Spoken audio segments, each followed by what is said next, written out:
परीक्षा दर्पण में आज आइए जानते हैं 8वें वेतन आयोग से फिटमेंट फैक्टर कितना होगा, कितनी होगी आपकी सैलरी और पेंशन।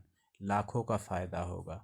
करोड़ों सरकारी कर्मचारियों के लिए गुड न्यूज। 3 गुना फिटमेंट फैक्टर के साथ 8वें वेतन आयोग का तोहफा।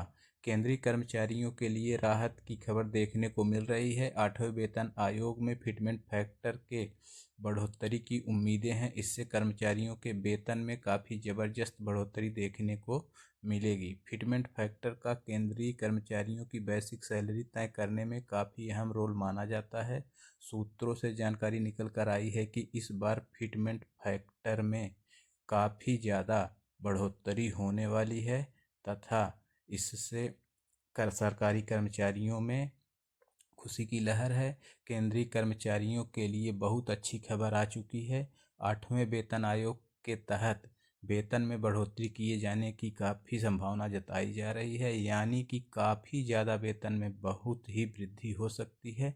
यह बढ़ोतरी न केवल उनकी आय में वृद्धि करने जा रहा है बल्कि कर्मचारियों को महंगाई से निजात भी दिलाएगा। 8वें वेतन आयोग को लेकर संभावनाएं जताई भी जा रही हैं कि केंद्र सरकार दिसंबर तक आयोग के गठन पर अंतिम निर्णय ले सकता है। पूरी जानकारी 8वें वेतन आयोग के बारे में बताई गई है।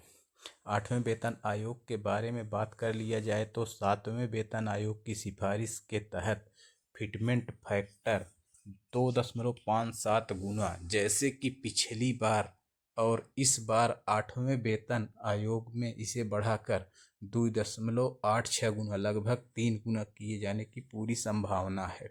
अगर ऐसा होता है तो केंद्रीय कर्मचारियों के वेतन में काफ़ी बढ़ोतरी हो जाएगी। हालांकि फिटमेंट फैक्टर को लेकर सिर्फ संभावनाएं जताई जा रही हैं।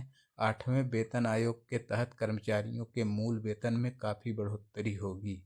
National council of joint consultative machinery के कर्मचारी पक्ष के जो सचिव शिव गोपाल मिश्रा हैं, इनके माध्यम से हाल ही में एक न्यूज चैनल से यह बातचीत में कहा गया है कि 8वें वेतन के गठन के बाद ही उनकी प्रमुख मांगे हैं कि फिटमेंट फैक्टर 2.86 के तहत मांग कर रहे हैं कि क्योंकि हर साल 10 वर्ष में एक बार ही होता है तो ऐसी स्थिति में यह फिटमेंट फैक्टर होना चाहिए, जिससे कर्मचारियों के वेतन में काफ़ी वृद्धि हो जाएगी। जितने भी सरकारी कर्मचारी हैं उनके वेतन में फिटमेंट फैक्टर की सबसे बड़ी मुश्किल होती है। बेसिक सैलरी को फिटमेंट फैक्टर से गुणा करने पर उनके वेतन भत्तों के अलावा कुल सैलरी को निकाला जाता है। जैसे कि किसी भी कर्मचारी का बेसिक वेतन 20,000 है तो भत्तों को छोड़कर उनकी कुल सैलरी निकालने के लिए फिटमेंट फैक्टर से गुना कर दिया जाता है। तो 20,000 का 2.57 से अगर गुना किया जाएगा तो यह 51,400 होता है। तो ऐसे में कर्मचारियों का इसी प्रकार वेतन बढ़ता है। इससे केंद्रीय कर्मचारियों के साथ राज्य कर्मचारियों का भी वेतन बढ़ेगा। कर्मचारियों के मन में सबसे बड़ा सवाल है कि आखिर वेतन आयोग का गठन कब होगा, क्योंकि अभी इसकी ऑफिशियल घोषणा तो नहीं किया गया है। सामान्य 10 वर्ष में यह वेतन आयोग गठन होता है, लेकिन अब वेतन आयोग का अभी तक गठन नहीं हुआ है। 7वें वेतन आयोग का गठन फरवरी 2014 में हुआ था। तो ऐसे में संभावना जताई जा रही है कि इस बार जो 8वां वेतन आयोग है यह भी अब बहुत जल्द गठित हो सकता है, क्योंकि 7वें वेतन आयोग की सिफारिश से 1 जनवरी 2016 से लागू हुई थी और 8वें वेतन आयोग की सिफारिश जनवरी 2026 से लागू होनी है।